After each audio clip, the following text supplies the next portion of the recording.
My name is Florida Morrison, and I'm 74 years old. For my entire life, my family has treated me like I'm stupid, like I'm worthless, like I'm nothing more than the poor relative they have to tolerate.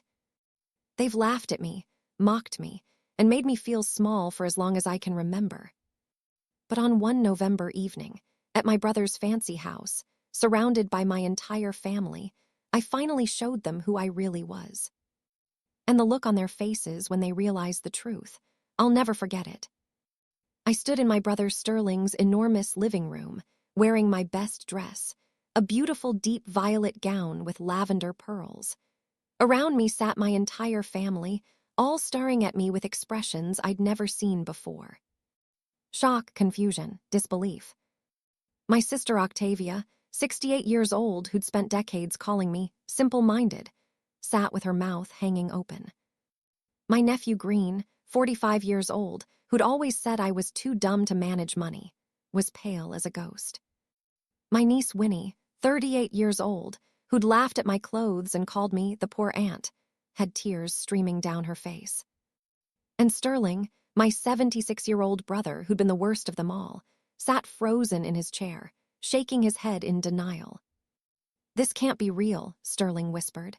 "You're lying, you have to be lying." I smiled calmly and held up the documents in my hand. "I'm not lying, Sterling. Everything I just told you is true."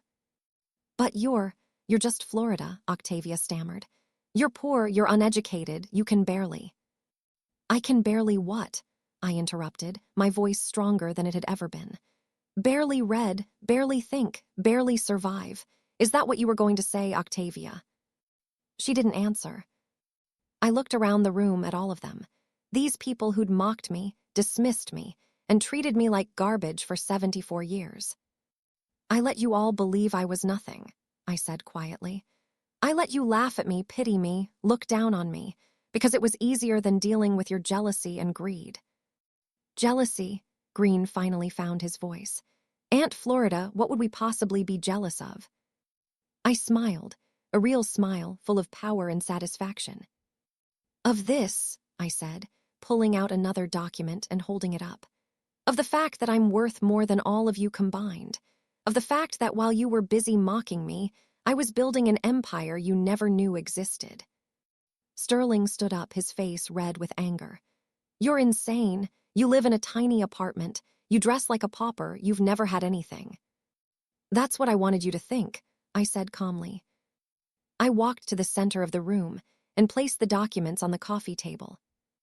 "My net worth," I announced, "as of this morning is $87 million. The room went completely silent. You could have heard a pin drop. 87, Winnie whispered. Million.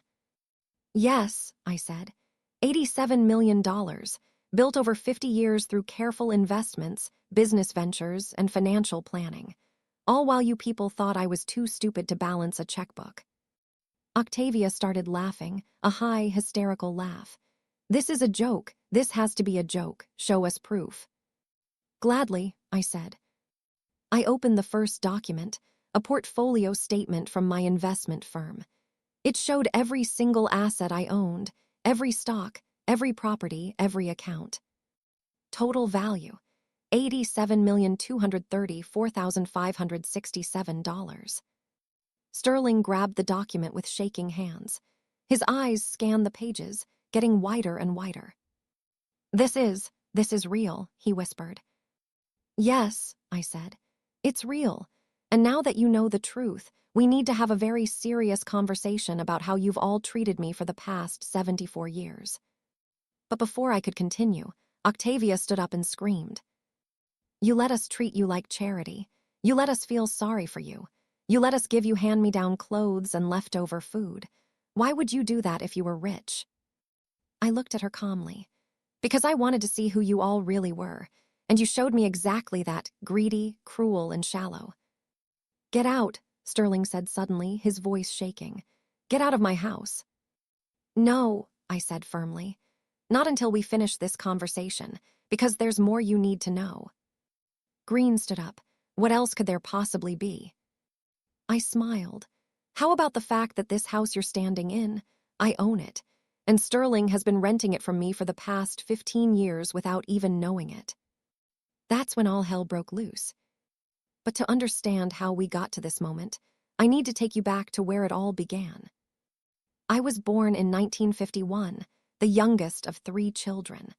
My brother Sterling was 2 years older than me, and my sister Octavia was 6 years older. We grew up poor, really poor. Our father worked in a factory, and our mother cleaned houses.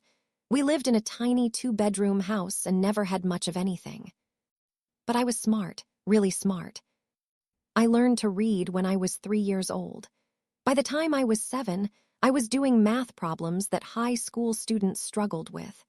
My teachers said I was gifted, that I had a special mind for numbers and patterns. My parents were proud of me. They encouraged me to study, to learn, to dream big.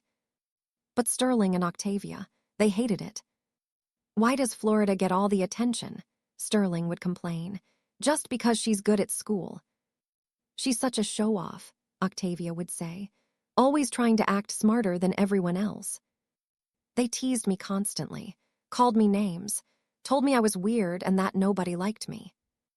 And when I was 12 years old, something happened that changed everything. I was walking home from school one day when a car jumped the curb and hit me. I woke up in the hospital 3 days later with a severe head injury. The doctors said I was lucky to be alive, but there was damage. I had trouble speaking for months. I struggled to remember things. Simple tasks that used to be easy became difficult. My parents were devastated. They spent all their savings on my medical care and therapy. But Sterling and Octavia, they saw an opportunity. "Look at Florida now," Sterling would say to his friends. "She used to be so smart, and now she can barely talk." "She's simple-minded now," Octavia would tell people. "The accident made her slow." They started treating me like I was stupid, like I couldn't understand anything, like I needed to be taken care of. And because I was struggling so much, because I was trying so hard just to recover, I didn't have the energy to fight back. So I let them believe I was simple. I let them think the accident had ruined my mind. But it hadn't. What Sterling and Octavia didn't know was that I recovered, fully. Within 2 years, my mind was just as sharp as it had been before the accident. Maybe even sharper, because I'd had to work so hard to rebuild my cognitive abilities. But I didn't tell anyone except my parents. "Why not?" my mother asked. "Why let people think you're slow when you're not?" "Because Sterling and Octavia are nicer to me when they think I'm stupid," I explained. "When they thought I was smart, they hated me. Now they just pity me. It's easier." My father didn't like it, but he understood. "Just promise me you'll use that brilliant mind of yours," he said. "Don't waste it." "I won't," I promised. And I didn't. While Sterling and Octavia treated me like I was incapable, I secretly continued my education. I read every book I could get my hands on. I taught myself advanced mathematics, economics, and business principles. I studied investment strategies and financial planning. When I was 18, I took the GED test in secret and passed with perfect scores. Then I applied to college, also in secret, and got accepted with a full scholarship based on my entrance exam scores. I told my family I was working as a cleaner at the local university. What I was actually doing was attending classes and earning a degree in finance. 4 years later, I graduated summa cum laude. I had a degree, but I told no one in my family except my parents, who'd helped me keep the secret.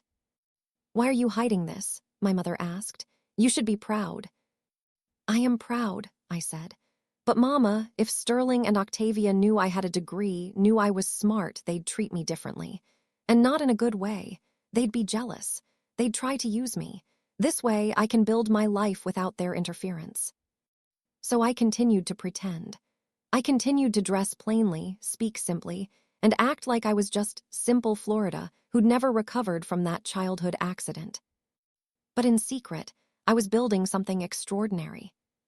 When I was 22 years old, I got a job as an accountant at a small investment firm. I told my family I was a filing clerk. I worked hard, learned everything I could, and saved every penny. Within 2 years, I'd saved $5,000, a lot of money in 1973. I took that money and made my first investment. I bought stock in a small technology company that nobody had heard of yet, a company that would later become one of the biggest corporations in the world. I bought the stock for $3 per share. Today, that same stock is worth over $1,500 per share. That $5,000 investment is now worth over $2 million. But I didn't stop there. Over the next 50 years, I continued investing. I bought real estate when prices were low. I invested in companies before they became famous. I made smart financial decisions based on research, analysis, and my natural gift for understanding patterns. And all the while, I let my family think I was poor, simple Florida. I lived in a small apartment, not because I couldn't afford better, but because I didn't want anyone asking questions. I wore plain clothes, not because I couldn't afford nice ones, but because I didn't want to draw attention. I accepted hand-me-downs and leftover food from my family, not because I needed them, but because it reinforced their belief that I was helpless. And they believed it, completely. Sterling became a moderately successful businessman. Octavia married a doctor. Both of them thought they were so much better than me. At family gatherings, they'd make jokes about poor Florida, who never amounted to anything. "At least she has us to take care of her," Octavia would say with fake sympathy. "We're good people for looking after our simple sister," Sterling would add. I'd smile and nod, and let them feel superior. Because I knew the truth, and someday when the time was right, they'd know it too. As the years went by, Sterling and Octavia's children grew up with the same attitude toward me. My nephew Green, Sterling's son, was particularly cruel. He'd make jokes about my intelligence in front of his friends. "My Aunt Florida is so dumb, she thinks a quarterback is a refund," he'd say, and everyone would laugh. My niece Winnie, Octavia's daughter, would give me her old clothes with pity in her eyes. "Poor Aunt Florida can't afford nice things," she'd say. "At least I can help her." They all thought they were being charitable. They all thought they were better than me. And I let them think it. 2 months ago, something happened that made me decide it was time to reveal the truth. I was at Sterling's house for a family dinner. Everyone was there: Sterling, Octavia, Green, Winnie, and their families. We were sitting around the table when Green's wife, Pearlie, made an announcement. "We're buying a vacation home in Florida," she said excitedly. Everyone congratulated them. Sterling talked about his own vacation properties. Octavia bragged about the expensive trips she'd taken. Then Green turned to me. "Aunt Florida, have you ever even been on a vacation?" "No," I said quietly. "That's so sad," Pearlie said with fake sympathy. "You've never seen anything, never done anything. You've just existed." Everyone nodded sympathetically. "Well, at least she has us," Octavia said. "At least we make sure she's okay." "We're such good people," Sterling agreed. That's when I'd had enough. I'd spent 74 years being mocked, pitied, and dismissed. 74 years letting them feel superior. 74 years hiding my true self. But I was done. I went home that night and made a decision. It was time to show them who I really was. But I wanted to do it in a way that would have maximum impact. I wanted them to feel exactly how wrong they'd been about me. So I hired a private investigator to do some research on my family's finances. What I discovered was interesting. Sterling's business was struggling. He owed money to several creditors and was on the verge of bankruptcy. Octavia's husband had lost a lot of money in bad investments. They were living beyond their means and drowning in debt. Green had taken out massive loans to maintain his lifestyle and was barely keeping his head above water. Winnie was in a similar situation: tons of credit card debt and a mortgage she couldn't afford. My successful family was actually broke. They just hid it well. And here's the kicker. I discovered that Sterling's house, the mansion where he loved to host family gatherings and show off, was owned by a holding company. a holding company that I'd purchased through one of my investment firms 15 years ago. Sterling had been renting his house from me for 15 years without knowing it. That's when I knew exactly how to reveal the truth. I called Sterling and asked if I could host the next family dinner at his house. "You want to host?" he asked, surprised. "Florida, you don't have to do that. You can't afford." "Please," I interrupted. "I have something important to tell everyone, and I want to do it at your beautiful home." Sterling, thinking I was going to ask for money or admit I needed help, agreed immediately. "Of course, Florida," he said warmly. "We're family, we're here for you." I set the date for 3 weeks later and spent that time gathering every document, every portfolio statement, every piece of evidence I'd need. And then, on that November evening, I walked into Sterling's house wearing my violet gown and carrying a briefcase full of truth. Everyone was already there when I arrived. They all looked at me with pity and curiosity. "Florida, you look nice," Octavia said, sounding surprised. "Where did you get that dress?" "I bought it," I said simply. "You bought it?" Winnie looked skeptical. "That dress looks expensive. Did you save up for it?" "Something like that," I said with a small smile. We all sat down in Sterling's living room. Everyone was looking at me expectantly, waiting for me to ask for money or admit I was in trouble.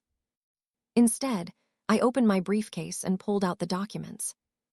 "I need to tell you all something," I began. "Something I should have told you a long time ago." "What is it, Florida?" Sterling asked with fake concern. "Are you sick? Do you need money? We're here for you." "I don't need money," I said. "Actually, that's what I need to talk to you about." I took a deep breath and looked around the room at all their faces. "For my entire life, you've all treated me like I'm stupid, like I'm simple-minded, like I'm someone to be pitied and taken care of." "Well, you are," Green started to say. "I'm not," I interrupted firmly. "I never was.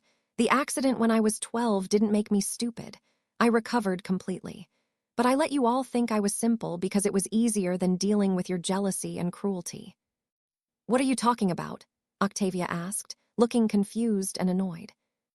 "I'm talking about the fact that I've been hiding my true self from you for over 60 years, I said. "I'm talking about the fact that I have a college degree in finance. I'm talking about the fact that I've been working as an investment strategist for 50 years. And I'm talking about the fact that I'm worth $87 million. That's when I showed them the portfolio statements. That's when their faces changed from pity to shock. That's when they realized everything they thought they knew about me was a lie. And that's when the chaos began. Oh my goodness. Florida just revealed she's worth $87 million. Her family thought she was poor and stupid, but she was secretly building an empire. What happens next? How will they react? If you're hooked on this story, you need to subscribe right now. Hit that like button and turn on the notification bell. Drop a comment below. Do you think Florida should forgive her family? Would you have revealed the truth sooner? Where are you watching from? United States, Canada, United Kingdom, Kenya, Jamaica, Australia? Let me know. The silence in Sterling's living room lasted about 5 seconds. Then everything exploded. $87 million, Octavia shrieked, jumping out of her seat. "You're lying. This has to be some kind of sick joke." "It's not a joke," I said calmly, keeping my voice steady even though my heart was pounding. "Every word I said is true." Sterling snatched the portfolio statement from the coffee table and started flipping through the pages frantically. His hands were shaking so badly he could barely hold the papers. These account numbers, these properties," he muttered. "This says you own commercial buildings in downtown. This says you have stocks in." He looked up at me, his face pale. "How?" "Careful planning, smart investments, and 50 years of hard work," I said simply. Green stood up, his face red with anger. "This is impossible. You're a filing clerk. You live in a tiny apartment. You wear clothes from thrift stores." "I told you I was a filing clerk," I corrected. "I actually worked. I'm retired now, as a senior investment strategist. I live in a small apartment because I don't need a big house. And I wear simple clothes because I don't care about impressing anyone. But we gave you charity, Winnie screamed, tears streaming down her face. I gave you my old clothes, we bought you groceries, we felt sorry for you. I know, I said. I let you feel sorry for me because it showed me exactly who you all were. Octavia walked toward me, her face twisted with rage. You let us think you were poor. You let us waste our pity on you. What kind of sick person does that? The kind of person who wanted to see if her family loved her for who she was, or just felt superior to her, I said. And you showed me the answer very clearly. This is manipulation, Sterling shouted. You manipulated all of us for DCADES. Did I asked calmly. Or did you all just assume things about me and I never corrected you? Tell me, Sterling, when did I ever ask you for money? He opened his mouth, then closed it. When did I ever beg for help? I continued. When did I ever tell you I was struggling? You acted like you were struggling, Green said. You accepted our charity, you let us believe. I accepted your hand-me-downs because you offered them, I interrupted. I never asked for them, and every time you gave me something, you made sure to remind me how generous you were being, how lucky I was to have family who cared about poor, simple Florida. That's because we thought you needed help, Octavia yelled. You thought I was beneath you, I said, my voice getting harder. You thought I was stupid and useless, and it made you feel good about yourselves to have someone to look down on. That's not true, Winnie protested. Isn't it? I pulled out my phone and opened a voice recording app. Let me play you something from last month's family dinner. I've been recording our conversations for the past year. I pressed play. Green's voice came through the speaker. My Aunt Florida is so dumb. She probably thinks the stock market is where you buy groceries. Laughter from Sterling and Octavia. Winnie's voice. I feel bad for her. She's never going to have anything, but at least we're here to take care of her. Sterling's voice. We're saints, really. Most people wouldn't bother with a relative like Florida. I stopped the recording. The room was silent again. Still want to tell me this was about love and care? I asked quietly. Sterling's face had gone from pale to bright red. You recorded us, that's illegal. Actually, it's not, I said. We're in a one-party consent state. I can record any conversation I'm part of, but that's not the most important thing we need to discuss. What else could there possibly be? Octavia demanded. I pulled out another document from my briefcase. This house. Sterling, do you know who owns it? I do, Sterling said proudly. I bought it 15 years ago. It's worth over $2 million now. Actually, you didn't buy it, I said, handing him the document. You rent it from a holding company called Violet Investments, LLC. Sterling's face went pale again. What? Violet Investments, LLC, I repeated. Which I own. Which means, Sterling, you've been renting your house from me for 15 years without knowing it. The document slipped from Sterling's hands and fell to the floor. No, he whispered. No, my lawyer handled the purchase. I signed papers, I own this house. You signed a long-term lease with an option to buy, I explained. An option you never exercised because you couldn't afford the purchase price, so you've been renting, from me, for 15 years. How much? Green asked quietly. How much has he paid you? I looked at Sterling. Approximately $720,000 in rent over 15 years, plus property taxes and maintenance fees. All told, about $1 million. Sterling dropped into his chair, his face in his hands. You've been taking my money, he said, his voice muffled. My own sister has been secretly taking my money. You've been paying market rate rent for a property you chose to lease, I corrected. I didn't force you to live here. You wanted the prestige of this address, this neighborhood. You got what you paid for. But you're my sister. Sterling looked up at me with tears in his eyes. How could you do this to me? How could you mock me for 70 years? I shot back. How could you treat me like I was worthless? How could you make me feel small every single day of my life? We didn't know, Octavia protested. You didn't care to know, I said. You made assumptions, and those assumptions made you feel superior. and you never once thought to question them. I also know about your financial situations, I said, pulling out more documents. All of you. Green's eyes went wide. You investigated us. I hired a private investigator, yes, I said. Sterling, your business is 3 months away from bankruptcy. You owe creditors over $500,000. Sterling's face went white. Octavia, your husband's investments failed. You're drowning in debt and about to lose your home. Octavia gasped. Green, you're leveraged to the absolute limit. One missed payment and your house of cards collapses. Green sat down heavily. And Winnie, you have over $200,000 in credit card debt, trying to maintain a lifestyle you can't afford. Winnie started crying harder. So while you were all laughing at poor, simple Florida, I said, you were all actually the ones struggling. You were all pretending to be successful while secretly drowning. At least I was honest about who I was. I just didn't advertise my success. How dare you investigate us? Octavia screamed. That's a violation of privacy. Everything I learned is public record, I said. Court filings, property records, business registrations. I didn't hack into anything. I just looked up what anyone could look up if they bothered. Why? Sterling asked, his voice breaking. Why would you do this? Why would you humiliate us like this? I'm not trying to humiliate you, I said. I'm trying to show you the truth about who I am and the truth about yourselves. There was a long, tense silence. Then Green stood up and walked toward me. Aunt Florida, he said, his voice suddenly soft and respectful. I'm sorry. I'm so sorry for everything I said, everything I did. I was wrong about you. Yes, you were, I agreed. And I know I don't deserve it, but... He took a deep breath. I need your help. I'm in serious financial trouble.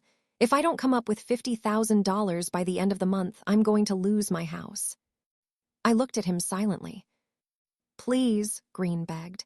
Your family, you have $87 million. $50,000 is nothing to you. Please help me. Before I could answer, Winnie jumped up. Aunt Florida, I need help too. My credit cards are maxed out and the interest is killing me. I need at least $100,000 to pay them off. And I need $500,000 to save my business, Sterling added, standing up. Florida, please, we're family. Blood is thicker than water. You have to help us. I have to, I asked quietly. Well, I mean, you can afford it, Sterling said desperately. And we're your family. You wouldn't let your own brother go bankrupt, would you? I looked at Octavia, who was sitting very still, watching everything. What about you, Octavia? I asked. Do you need money too? She was quiet for a moment. Then she stood up and walked over to me. I'm not going to beg, she said stiffly. But yes, we need help. We're going to lose our house in 3 months if we can't come up with the mortgage payments. How much? I asked. $200,000, she said quietly. I looked around the room at all of them. My family. The people who'd mocked me, pitied me, and treated me like garbage for my entire life. And now they wanted my money. Let me get this straight, I said slowly. You've spent 70 years treating me terribly, making fun of me, looking down on me, making me feel worthless. And now that you know I have money, you want me to give it to you. We're family, Sterling shouted. That's what family does, they help each other. Like how you helped me, I asked. By giving me your old clothes and making sure I knew you were doing me a favor. By making jokes about how stupid I was. By never once treating me with respect or kindness. We didn't know you were rich, Green said desperately. We thought you needed help. And now that you know I don't need help, now that you know I'm actually more successful than all of you combined, suddenly I'm valuable. I shook my head. Suddenly you're sorry, suddenly you respect me. Florida, please, Octavia started. No, I said firmly. I'm not giving any of you money. The room erupted again in protests and shouts. Quiet, I shouted, and everyone stopped. I'd never raised my voice like that before. They all stared at me in shock. I'm not giving you money, I repeated, but I'm willing to make you a deal. What kind of deal? Sterling asked suspiciously. I will pay off all your debts, I said. Sterling's business loans, Octavia's mortgage, Green's house payment, and Winnie's credit cards. All of it. Hope flooded their faces. But, I continued, there are conditions. What conditions? Green asked. First, you all have to attend financial counseling. I'm not going to throw money at people who'll just end up in debt again. You need to learn how to manage money properly. They all nodded eagerly. Second, you have to publicly apologize to me. I want a written apology from each of you, acknowledging how you treated me and taking responsibility for it. And I want you to post it on social media so everyone who's ever heard you mock me will know the truth. Their faces changed. This was harder than asking for money. That's humiliating, Winnie said quietly. Not as humiliating as 70 years of being called stupid, I said. Not as humiliating as being the punchline of your jokes at every family gathering. What else? Octavia asked, her voice tight. Third, I said, you all have to volunteer at a literacy center for 1 year, teaching adults to read, helping people who genuinely struggle with learning. So you can understand what it really means to have cognitive challenges, instead of just assuming anyone who's quiet is stupid. A whole year, Green asked. Yes, I said. A whole year, 4 hours a week, it's not that much time. And if we do all this, you'll pay our debts, Sterling asked. Every penny, I said. They all looked at each other. We need to talk, Sterling said. Privately, family only. I am family, I pointed out. I mean, without you, Sterling said awkwardly. Fine, I said. I'll wait in the kitchen, you have 10 minutes to decide. I went to Sterling's kitchen and poured myself a glass of water. My hands were shaking slightly now that I was alone. That confrontation had taken every ounce of courage I had. Through the wall, I could hear them arguing loudly. We don't have a choice. That was Green. If we don't take her deal, we lose everything. But the apology, Winnie's voice. Everyone will see it. Everyone will know we were wrong about her. We were wrong about her, Octavia said. And quite frankly, we're lucky she's offering us anything at all after how we treated her. This is manipulation, Sterling shouted. She's manipulating us into humiliating ourselves. No, she's giving us a chance to make things right, Octavia said. And we should take it. There was more arguing, but eventually it quieted down. Exactly 10 minutes later, Sterling came into the kitchen. We accept your conditions, he said, not meeting my eyes. All of them. Good, I said. I'll have my lawyer draw up the paperwork. You'll each sign an agreement outlining the terms. Once you complete all the conditions, I'll pay off your debts. When do we start? Sterling asked. The financial counseling starts next week, I said. I've already arranged for a counselor. The written apologies need to be completed and posted within 2 weeks, and the volunteer work starts in 1 month. Sterling nodded stiffly. There's one more thing, I said. What? Sterling looked worried. This house, I said. I'm giving you the option to buy it, at a fair market price with a payment plan you can afford, if you want it.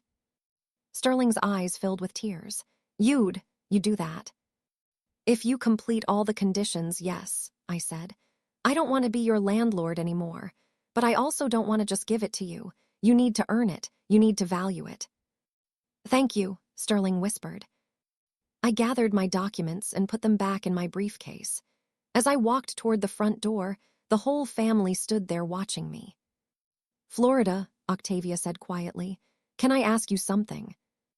Yes, I said. Why did you really hide all this? She asked. It wasn't just about testing us, was it? I paused, thinking about how to answer. When I was 12 and had that accident, I was terrified, I said slowly. Terrified that I'd lost myself, that I'd never be smart again. And when I did recover, when I realized my mind was still intact, I felt like I'd been given a second chance. I looked around at all of them. But I also saw how differently you treated me when you thought I was simple. You were kinder, in a way. You didn't expect anything from me. You didn't pressure me or compete with me. And I realized that maybe being underestimated was a gift. A gift? Green asked. Yes, I said. Because while you were all busy comparing yourselves to each other, competing for success, trying to impress people, I was free. Free to build my life without pressure, without jealousy, without interference. I could make decisions based on what I wanted, not what would impress my family. I opened the door. And that freedom, I said, allowed me to build something extraordinary. So in a way, you all did me a favor by dismissing me. You left me alone to become exactly who I wanted to be. As I walked to my car, I heard Winnie call out, "Aunt Florida, wait." I turned around. She was running toward me, tears streaming down her face. "I'm sorry," she sobbed.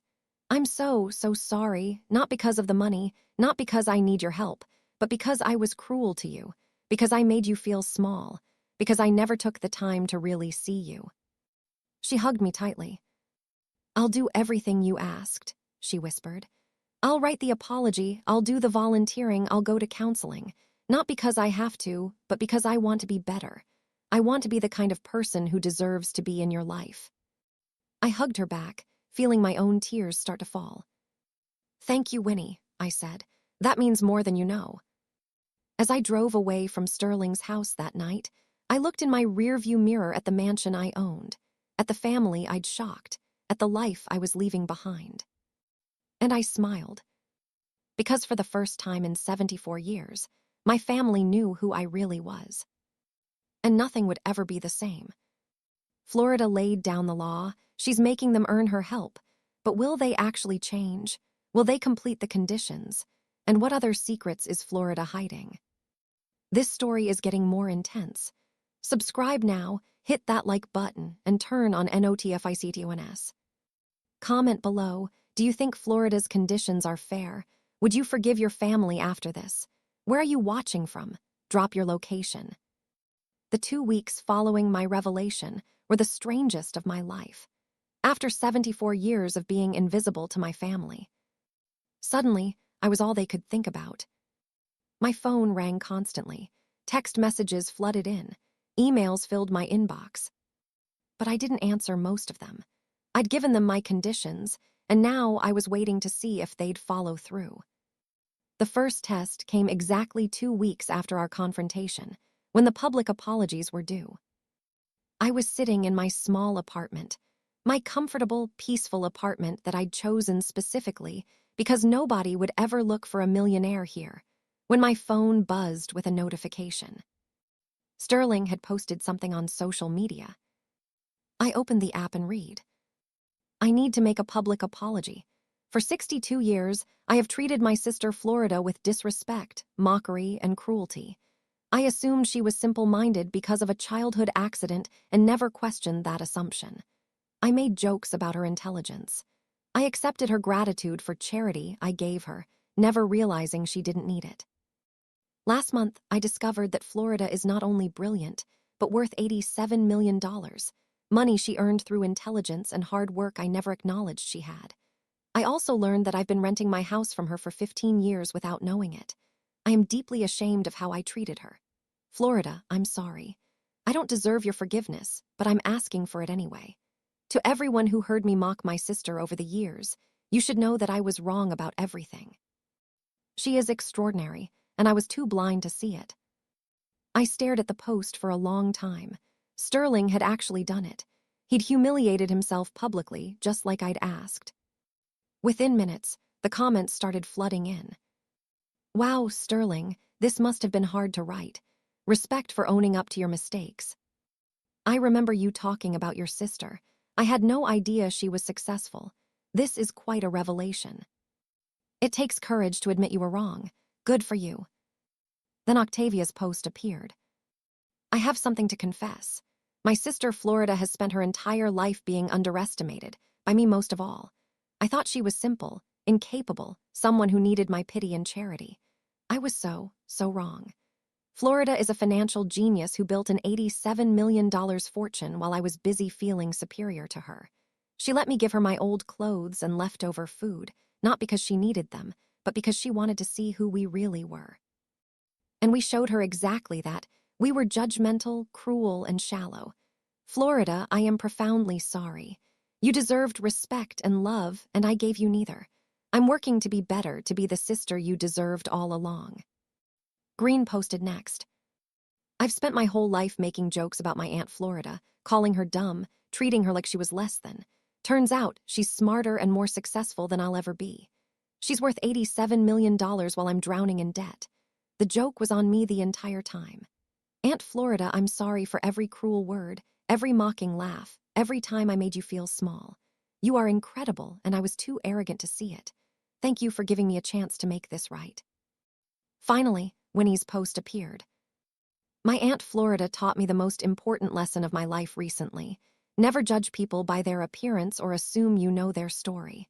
I spent 38 years thinking she was poor and simple. I gave her my old clothes with pity. I talked about her like she was a charity case. Then I learned she's worth $87 million and is one of the smartest people I know.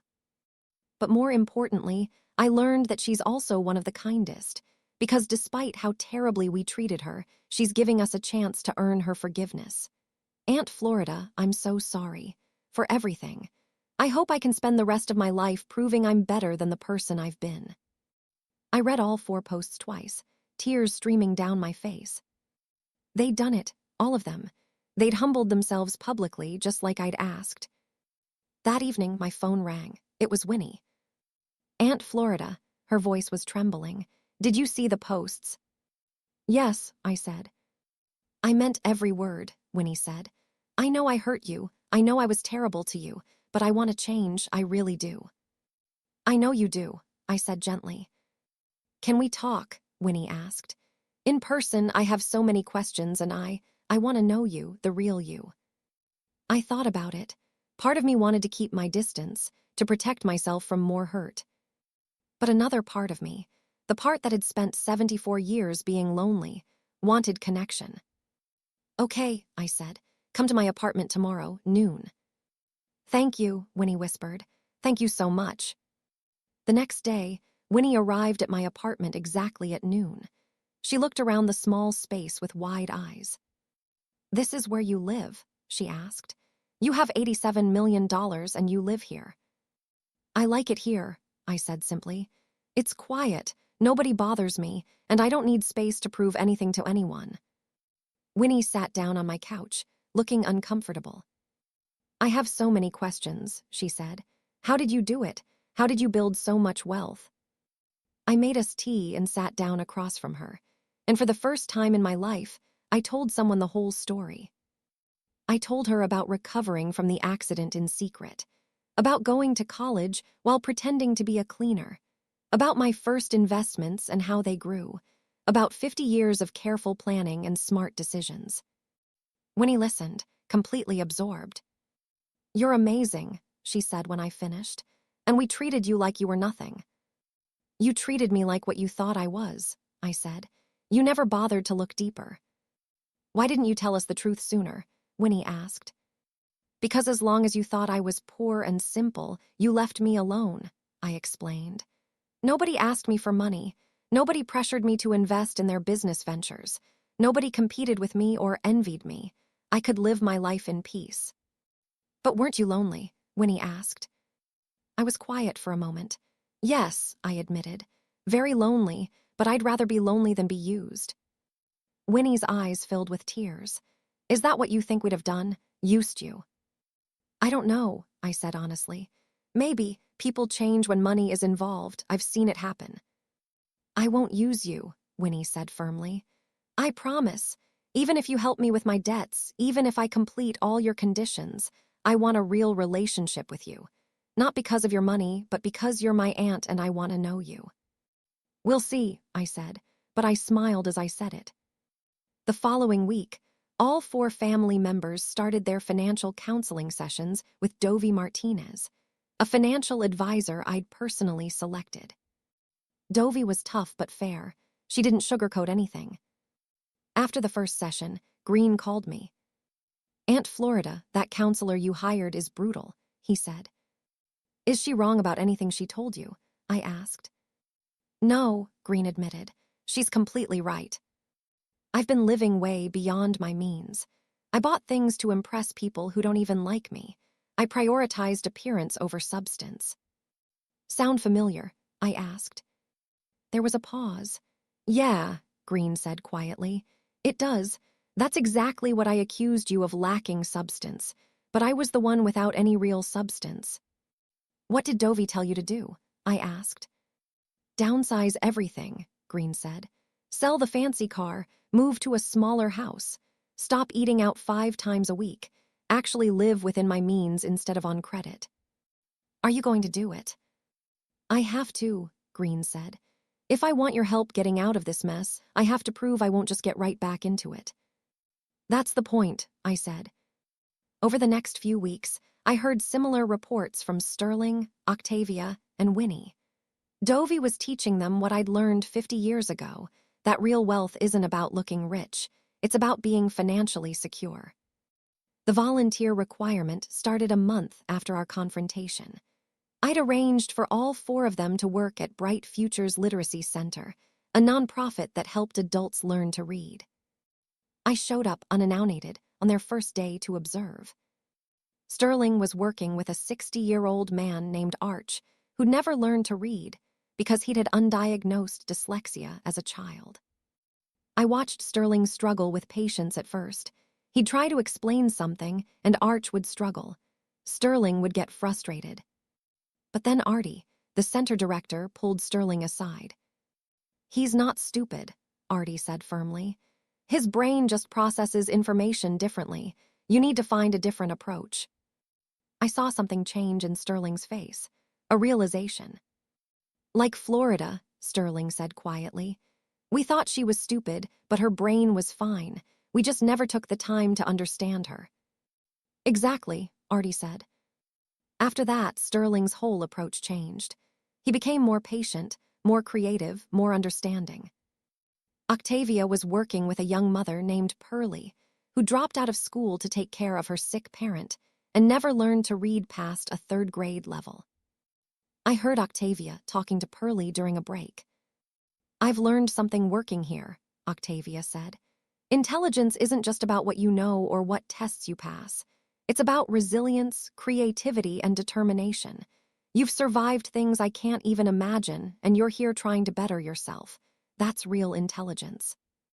Winnie was teaching a teenage boy named Judge, who had ADHD and struggled with traditional learning methods. My family always made me feel dumb because I learned differently, Judge told Winnie. Teachers said I wasn't trying hard enough. I know someone like that, Winnie said, and I knew she was thinking of me. Someone my family completely underestimated. We were so wrong about her, and I'm so grateful she gave me a chance to see the truth.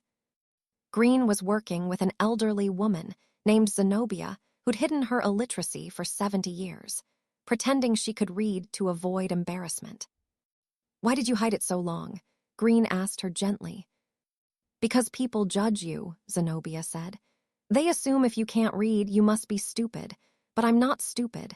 I raised 5 children, ran a business, and managed a household. I just couldn't read. There's a difference. I saw tears in Green's eyes. Yes, he said, there is a difference, and I'm sorry people made you feel like you had to hide. Watching my family learn these lessons, seeing them change and grow, it touched something deep inside me. Maybe they could change. Maybe they could become the family I'd always wanted. It was Christmas Eve, and for the first time in years, I'd agreed to attend the family gathering. But this time, it was at my apartment. Small, humble, and completely unlike the fancy celebrations we used to have at Sterling's mansion. Sterling, Octavia, Green, and Winnie all came. They brought simple gifts and homemade food. We're on a budget now, Green explained with a smile. No more expensive catering. We sat around my small dining table, eating and talking. The conversation was different than it had ever been before. They asked about my life, my work, my interests. They listened when I talked. They treated me with respect. And for the first time in 74 years, I felt like I was actually part of my family. After dinner, Sterling stood up. Florida, I have something to tell you, he said. All of us do. He looked at the others, and they all nodded.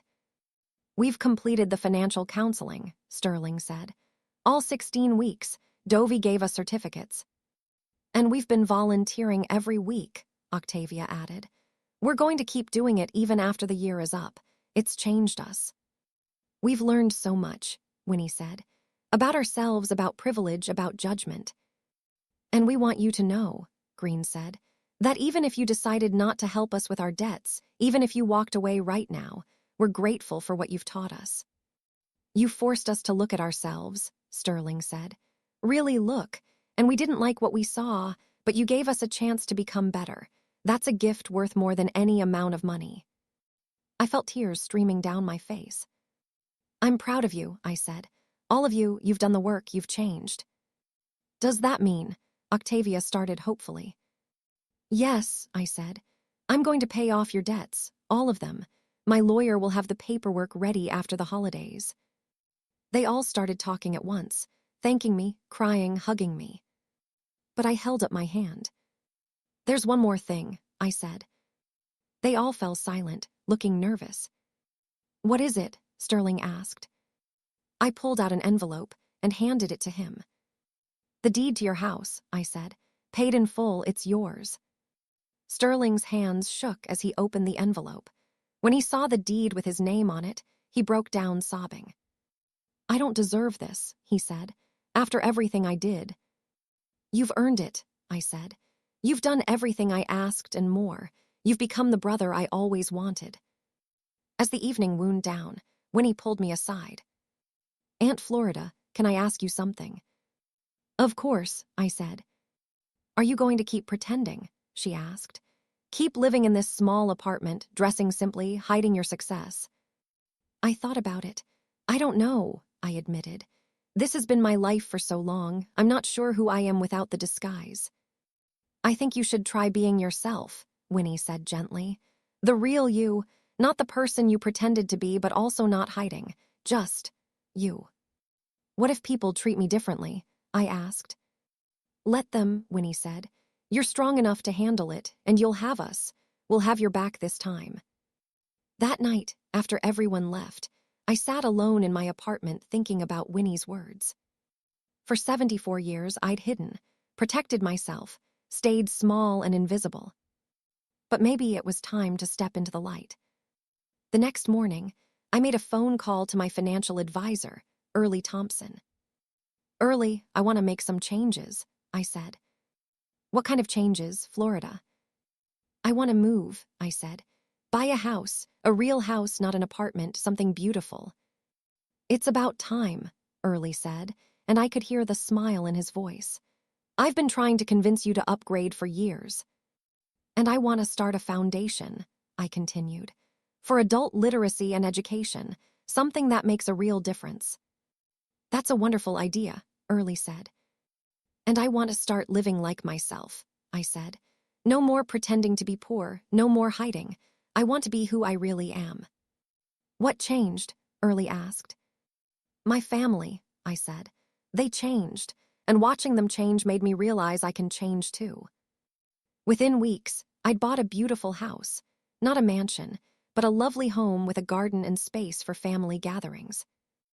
I started the Florida Morrison Foundation for Adult Education, dedicating $5 million to help adults learn to read and get their GEDs.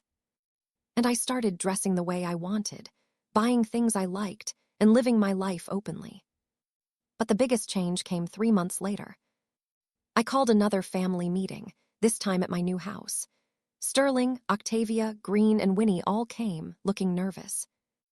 Is something wrong? Sterling asked. Did we do something? No, I said, smiling. I have a proposal for you all. I handed them each a folder. What's this? Green asked. A business plan, I said. For a family investment firm, Morrison Family Investments. We'd work together, using your various skills and my financial expertise to help other families build wealth. They all stared at me in shock. You want to go into business with us? Octavia asked. After everything. You've proven you can change, I said. You've learned from your mistakes, and now I want to give you an opportunity to use those lessons to help others. What would we do? Winnie asked. Sterling, you'd handle business development and client relations, I explained. Octavia, you'd manage operations. Green, you'd work on marketing and outreach. Winnie, you'd coordinate our charitable initiatives and community programs. And you? Sterling asked. I'd be the CFO and lead investment strategist, I said, teaching all of you what I've learned over 50 years. Green couldn't finish the sentence. This is a second chance, I said, for all of us to be a real family, to work together, to build something meaningful. We're in, Sterling said immediately, and the others nodded. But Florida, Octavia said quietly, why are you really doing this? I thought about it for a moment. Because I've spent 74 years alone, I said, building wealth but hiding who I was. I was successful, yes, but I was lonely. And now I have a chance to share my success, share my knowledge, and actually have a family. A real family who knows who I am and loves me anyway. We do love you, Winnie said, tears in her eyes. We really do. I know, I said, and that's why this is going to work. Florida is building a family business. Her family has completely transformed, and now they're going to work together. But will it actually work? Can they really change? What happens next? Subscribe now, smash that like button, and turn on NOTFICTONS. Drop a comment. Do you think Florida made the right choice trusting her family again? Would you have forgiven them? Where are you watching from? Let me know. 1 year after I revealed my secret to my family, I stood in front of a room full of 200 people at the grand opening of Morrison Family Investments. The office space was beautiful, modern, professional, but not ostentatious. Located in downtown, it represented everything our new family business stood for. Success built on substance, not show. I looked out at the crowd. Reporters, potential clients, community leaders, and right in the front row, my family. Sterling sat there in a modest suit, no longer trying to impress anyone with expensive designer labels.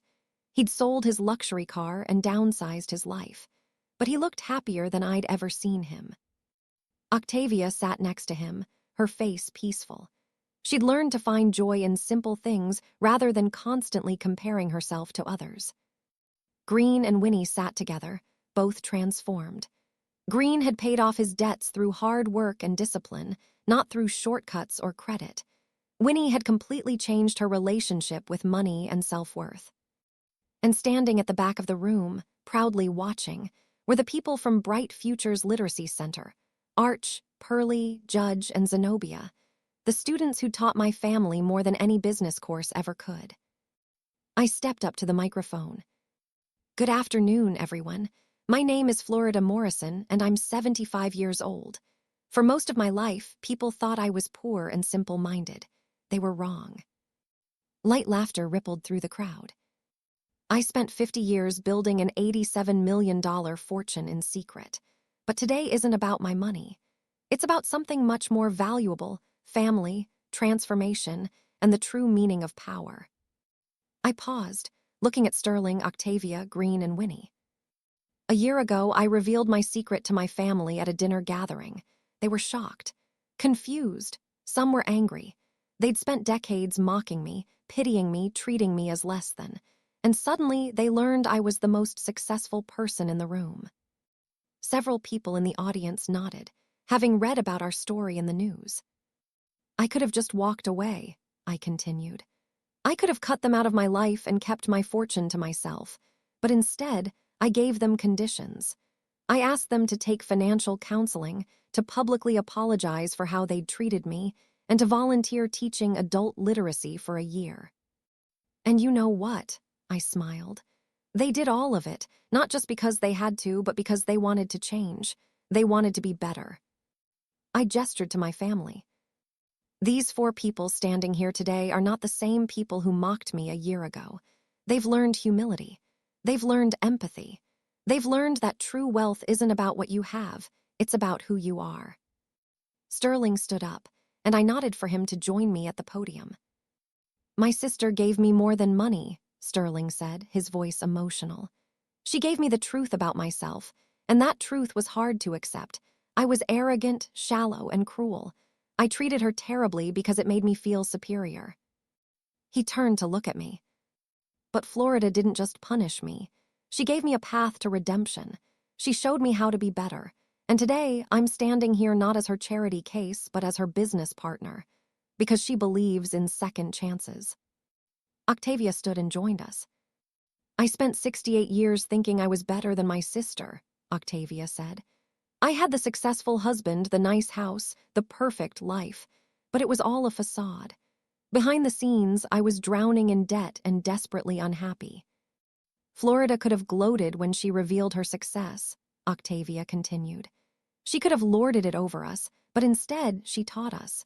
She showed us how to actually build wealth, how to live with integrity, how to find real happiness. She gave us the greatest gift, wisdom. Green and Winnie came forward next. Aunt Florida taught me that true power isn't about making others feel small, Green said. It's about lifting people up. For years, I made jokes about her to feel better about myself, but she's shown more strength and grace than I ever have. And she taught me that worth isn't measured by designer clothes or fancy cars, Winnie added. It's measured by character, kindness, and what you contribute to the world. I was so focused on appearing successful that I never actually became successful, until Aunt Florida showed me how.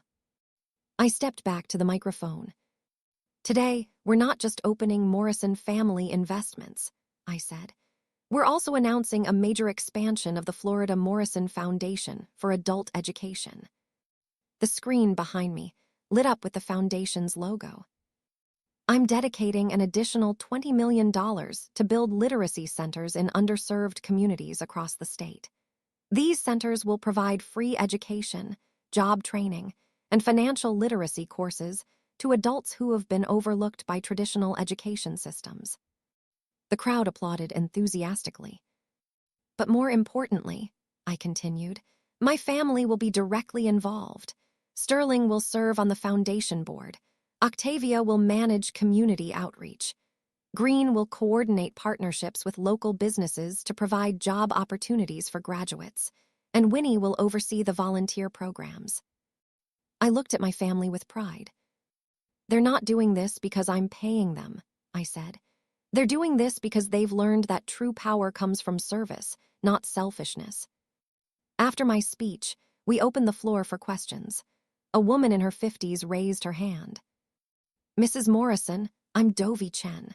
I read about your story in the newspaper, and it inspired me to finally leave my husband who'd been financially controlling me for 30 years. I'm here today because I want to learn how to build my own financial independence. Can you really help someone like me? Absolutely, I said. That's exactly why we started this firm. Come talk to us after the event. We have programs specifically for women rebuilding their financial lives. Another hand went up, a young man in his 20s. I'm Artie Williams. My grandfather was one of your students at the Literacy Center. He learned to read at age 72, and it changed his life. He told me that if Mrs. Morrison could build a fortune while letting people think she was poor, then I could build success while starting from nothing. You inspired our whole family. I felt tears in my eyes. Thank you, Artie. That means everything. A middle-aged man stood up. I'm Royal Patterson, and I'm a financial advisor at a competing firm. I have to say, Mrs. Morrison, when I first heard your story, I thought it was a publicity stunt. But watching you speak today, seeing your family's genuine transformation, and learning about your foundation, I'm impressed. This is real. And I'd like to refer some of my clients to you, particularly those who have been overlooked by traditional wealth management firms. We'd be honored, I said. Morrison Family Investments was thriving. We had over 100 clients, ranging from people rebuilding after divorce to young professionals learning to invest to families wanting to build generational wealth. But the real success was my family. Sterling had completely turned his business around using the principles we'd taught him. He was no longer on the verge of bankruptcy. He was profitable and stable. Octavia and her husband had paid off their debts and rebuilt their marriage in the process. She told me recently that they were happier now than they'd been in decades. Green had learned to live within his means and found that he actually preferred his simpler life. He discovered hobbies he loved, made genuine friends, and stopped trying to impress people who didn't matter. Winnie had become one of our most valuable team members. She had a natural gift for connecting with clients and understanding their needs. She'd also started speaking at women's groups about financial empowerment. But the moment I knew everything had truly changed came on a regular Tuesday afternoon. I was working in my office when Winnie knocked on the door. "Aunt Florida, there's someone here to see you," she said. "She doesn't have an appointment, but she says it's important." "Send her in," I said. A young woman in her early 30s walked in. She looked nervous but determined. "Mrs. Morrison, my name is Zenobia Harris. You don't know me, but I know your story. I've been following Morrison Family Investments since you opened." "Please sit down," I said. "What can I do for you?" "I'm a teacher," Zenobia said. "I work with special education students, kids with learning disabilities, cognitive challenges, developmental delays, kids that people often underestimate." I leaned forward, immediately interested. "Go on," I said. "I read about how your family underestimated you after your accident," Zenobia continued. "How they assumed you were simple-minded when you were actually brilliant. And I see that same thing happen to my students every day. People assume they can't learn, can't succeed, can't build meaningful lives." "It's heartbreaking," I said quietly. "Yes," Zenobia agreed. "But your story gave me an idea. What if we created a program specifically for people with learning disabilities, teaching them not just academics, but financial literacy, investment basics, how to build wealth despite the challenges they face?" I felt my heart racing. That's a brilliant idea. "I don't have the resources to do it alone," Zenobia said. "But I was hoping your foundation might be interested in partnering with me." I stood up and walked around my desk. "Zenobia, I'm not just interested. I'm committed. Let's build this program together. In fact, let's make it the Foundation's flagship initiative." Zenobia's eyes filled with tears. "Really?" "Really," I said. "Because you're right, people with learning differences are constantly underestimated. I know that firsthand. And if we can show them that they have the power to build wealth and success despite what others think of them, we can change lives." "Thank you," Zenobia whispered. "Thank you so much." After she left, I called Sterling, Octavia, Green, and Winnie into my office for an emergency meeting. "I just had the most incredible conversation," I told them. I explained Zenobia's idea. "This is perfect," Winnie said immediately. "It combines everything we've learned: financial education, empowerment, and proving that being different doesn't mean being less." "I love it," Green said. "When do we start?" "Right away," I said. "And I want each of you involved. This program is going to be our legacy." The first class of the Power Beyond Limits program was graduating. 25 students, all adults with various learning disabilities, had completed a year-long financial literacy and empowerment course. I stood on the stage of the community center, looking out at the graduates and their families. Behind me sat Sterling, Octavia, Green, and Winnie, along with Zenobia and the teaching team. One by one, students came forward to receive their certificates and share their stories. Arch, a 40-year-old man with dyslexia, had opened his first investment account and was building his retirement fund. Pearlie, a 35-year-old woman with a processing disorder, had started her own small business selling handmade crafts and was making a profit. Judge, a 23-year-old with ADHD, had paid off his credit cards and was saving for his first house. Each story was powerful. Each graduate was proof that limitations are often just assumptions waiting to be challenged. When the last certificate had been awarded, I stepped forward to give the closing speech. "When I was 12 years old, I had an accident that could have defined the rest of my life," I began. "People assumed I was simple-minded. For decades, I let them believe it, but inside, I was building something extraordinary." I looked at the graduates. "You've all faced people who underestimated you, teachers who said you couldn't learn, employers who said you couldn't succeed, maybe even family members who said you'd never amount to anything." Several graduates nodded, tears in their eyes. "But you proved them wrong," I said firmly. Not by being like everyone else, but by being exactly who you are, by learning differently, by succeeding on your own terms, by refusing to accept other people's limitations. That's true power, I continued. Not money, though money is a useful tool. Not success in the traditional sense, though success is wonderful. True power is knowing who you are, believing in yourself, and refusing to let anyone make you feel small. I gestured to my family behind me. These 4 people spent most of their lives making me feel small. But when they saw my true power, when they realized how wrong they'd been, it changed them. They learned that mocking others doesn't make you powerful, it makes you weak. True power comes from building others up, not tearing them down. So as you leave here today, I said to the graduates, I want you to remember something. You have power, real power. The power to build your future, to create wealth, to prove everyone wrong, and to help others do the same. Don't hide your power like I did for so many years, I said. Don't let others make you feel less than. Stand tall, be proud, show the world what you're capable of. Because when you do, I smiled, when you reveal your true power, the people who underestimated you won't just be surprised, they'll be transformed. The room erupted in applause. The graduates stood, cheering. Their families joined in. And in that moment, I realized something profound. I'd spent 74 years hiding, protecting myself, staying small. But this, helping others find their power, transforming my family, building something meaningful, this was what real power felt like. Not the power of money in the bank. Not the power of proving people wrong. The power of lifting others up, of creating change, of transforming lives. That was true power. That evening, I sat on the porch of my house with Sterling. The sun was setting, painting the sky in shades of violet and lavender.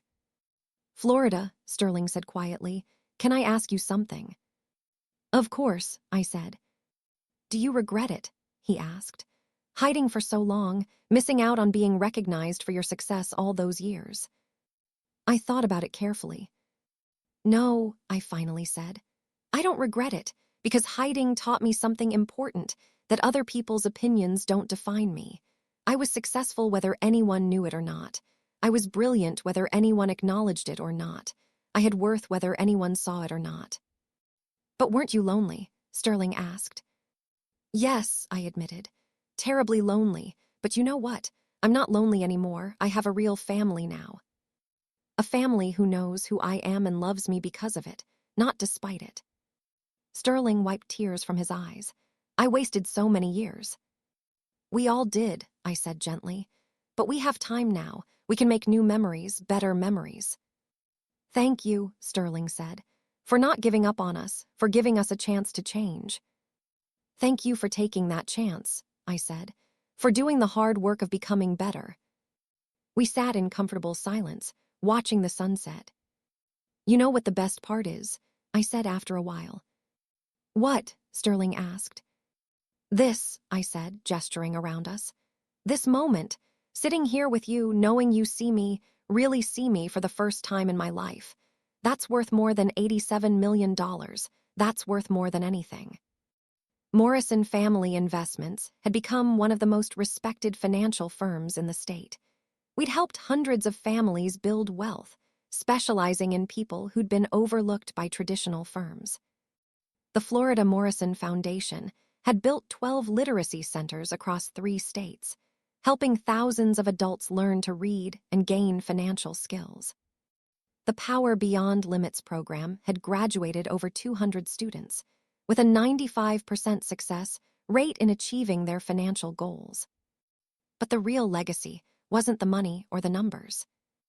It was the family dinners at my house every Sunday, where we laughed and shared stories and supported each other.